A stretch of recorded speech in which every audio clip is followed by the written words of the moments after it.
Lieutenant Federico Machain and his Tic Tac UFO sighting in 1965. In a period of more than a month, the radars of the Punta Indio Naval Air Base detected sporadic unidentified contacts and blips. These echoes sometimes appeared alone, other times in formation, and other times approaching or chasing aircraft in flight. On June 31, 1965, Lieutenant Federico Machain took off in pursuit of one of these echoes and was able to maintain visual contact. He described the object as ellipsoidal in shape, 12 meters in length, and that it moved away at very high speed towards the Rio de la Plata. Letter sent by Lieutenant Federico Machain to Dr. Roberto Banks in May 1981. Buenos Aires, May 11, 1981. I have received your kind letter, dated April 3rd, and I will gladly try to satisfy your requirements. In relation to the case, I had the enormous good fortune of being involved in at the Punta Indio Naval Air Base in 1965. I would like to point out the following.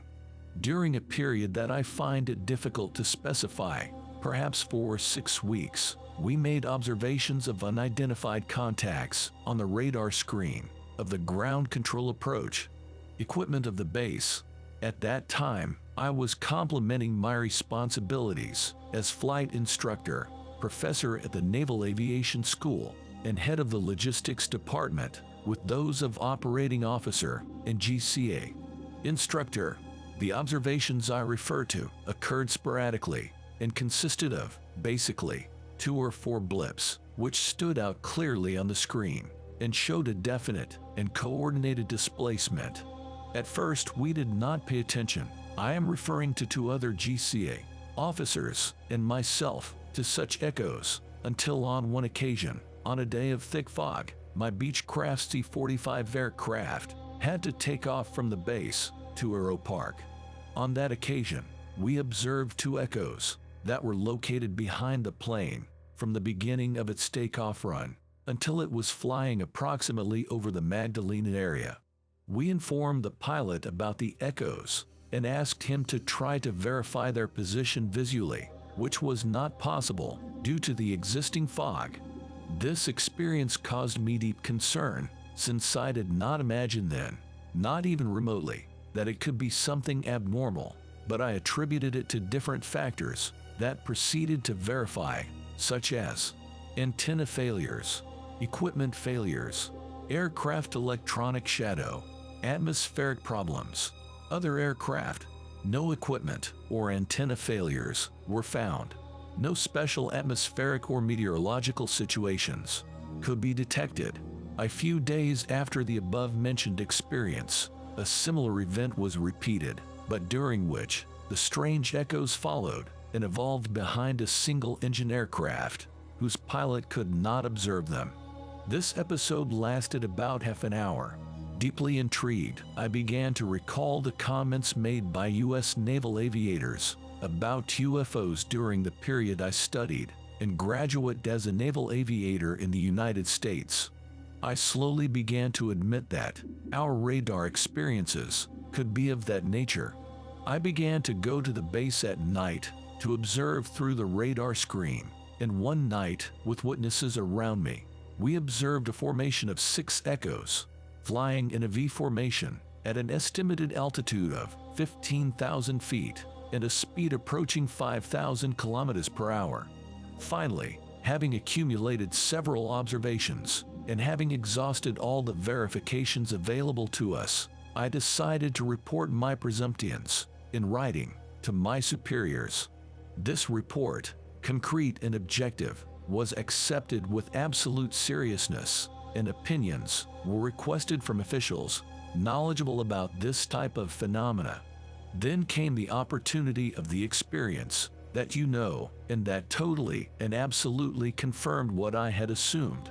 The object sighted visually by me and simultaneously verified by the radar operators was ellipsoidal in shape, of such a brightness that prevented to see its surface, and about 12 meters in diameter.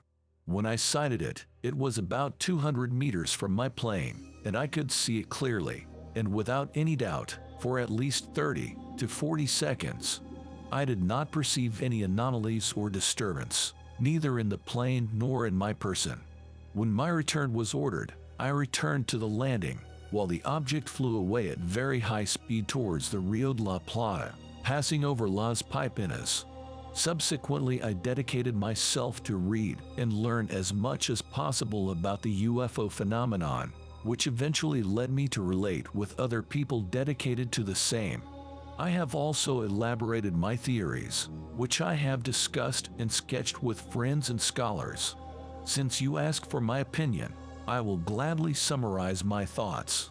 I have not the slightest doubt about the existence of interstellar spacecraft that periodically visit our planet.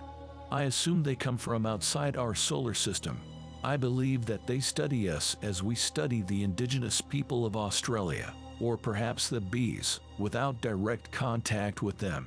I consider that the lack of contact, at least frequent and open, is due to the fact that there must exist an enormous technological, philosophical, theological, and, very possibly, physical abyss with us. This fact is surely aggravated by possible aggressive reactions on our part. Their presence probably dates back a long time, which may have a different meaning for them in relation to their average life. I believe that their translation in space takes place in mothership cigars, from which exploration craft discs are detached. Its energy is probably of magnetic origin, taking advantage of the north-south polarity, positive-negative, that exists in space, as in solar systems and celestial bodies. If so, it would mean that they control this inexhaustible source of energy, which allows them to travel for a long time at high speed and to perform abrupt maneuvers. For our physical concepts, it is very feasible that they use zones on Earth for their concentration and, perhaps, replenishment of minerals or water. I think it is more likely that they would make contact with terrestrial spacecraft in interplanetary flight than with ours here on the planet. I do not wish to extend more than necessary, so I remain at your disposal for possible clarifications of what is contained in this letter or exchange of ideas. Yours sincerely, Federico Machain. Source of the letter: post from user Mordrenix at UFO Believers at Reddit.